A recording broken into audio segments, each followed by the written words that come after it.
Good morning, welcome back. Thank you for joining me. Sorry I've not posted anything for a while. I've been on my holidays.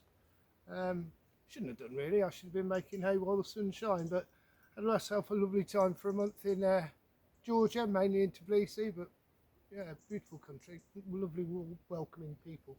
You have missed a few bits. Basically, I've framed it out. This is the disabled toilet project. So we've boxed it all in now.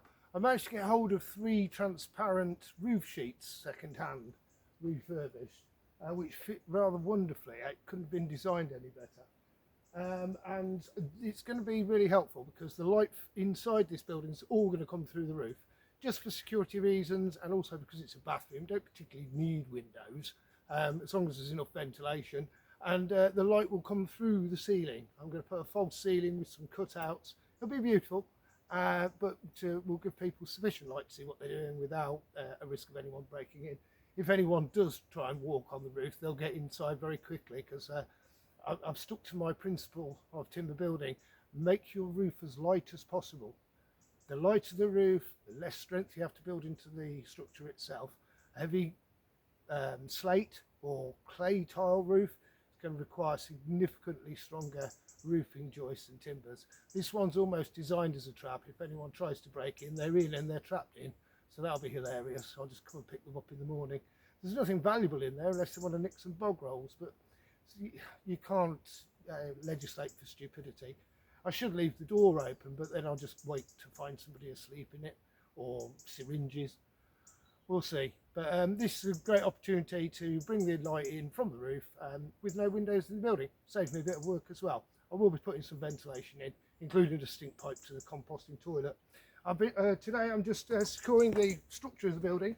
It's still moving a little, side to side, I don't know if you can see that.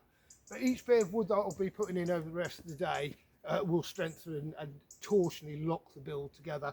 I'll be putting in a lot of these noggins, which is why, unusually, you find me with the compound miter saw, sometimes called a chop saw.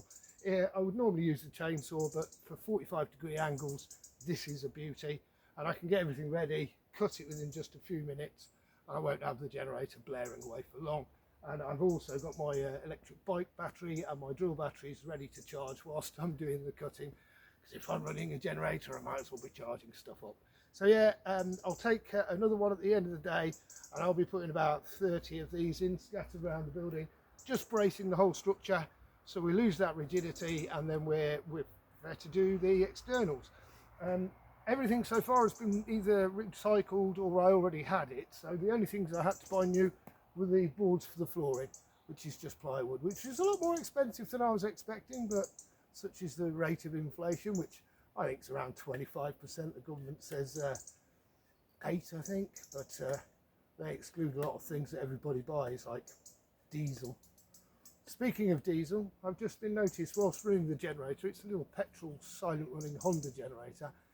Some people ask, Carl, should I get a diesel generator or petrol? It's always good to have this extra power source off grid. I would always go petrol.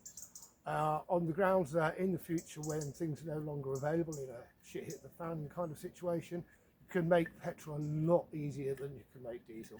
Diesel, yeah, you can make it from a lot of different feedstocks, but petrol is so much easier. It's just basically make yourself some high strength alcohol and just use ethanol.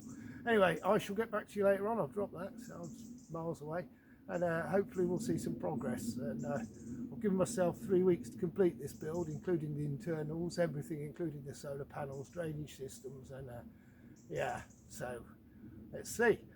I'm glad to be back. I think I've just about caught the end of summer, so I can get all the stuff I need to do outside.